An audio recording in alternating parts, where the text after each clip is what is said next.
So I'm Christopher Strand. I'm the Senior Director of Compliance here at Bit9. And essentially Bit9 is a technology that is advanced endpoint protection on servers and endpoints, and it drives down your response time to seconds. So when a company suffers a data breach, what do they have to do next? Well, essentially, there's a few things that a company can do in the case of a data breach.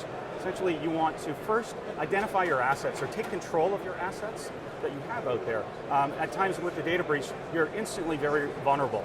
You don't know where everything is, your hair's on fire, you don't know which way to turn. The first thing you can do is find a solution that will allow you to identify everything that's out there, giving you full visibility of your systems across the entire scope of your enterprise.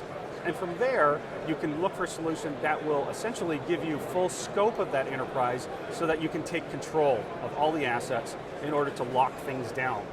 And again, track everything that's happening from moment to moment. Then you want to collect your forensics data. You want that as quickly as possible. So once you have that, you need a solution that will eliminate or drive down that response time, drive down your forensics response, and the time you're conducting your investigations, you want to drive that down to seconds, almost real time. So what are the major dangers of having a slow response time to a breach? Well, first of all, it could be still going on. There could be other areas within your industry where a compromise is still happening. Often, compromises will happen at different points within your enterprise, and if you don't have full visibility of all your assets, you can't ever tell where things are happening. There could be multiple gaps in your system, and again, you won't know where these are happening. Also, if you don't drive down your response time to as low as possible, you could be at risk of failing a compliance regulation or a policy regulation, in which case then your auditors, liability then is boiling all the way up to the top to the CFO of the company, and at the end of the day, you may be paying fines or levies against your company based on your failure to contain a breach. So what can a company do to prepare itself for a breach? Well, they can introduce a solution that provides that full visibility. First of all, locking down and gaining control of your enterprise is key.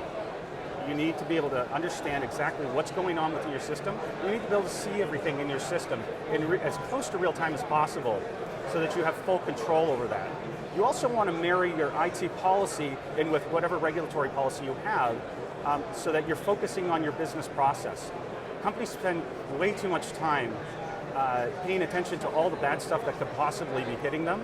Why not flip that on its head, turn the tables, focus on your business policy, marry that in with the trust policy, what you want to happen within your business, concentrate on that, identify that, and then monitor that, so you understand exactly what should and should not be happening with your own organization.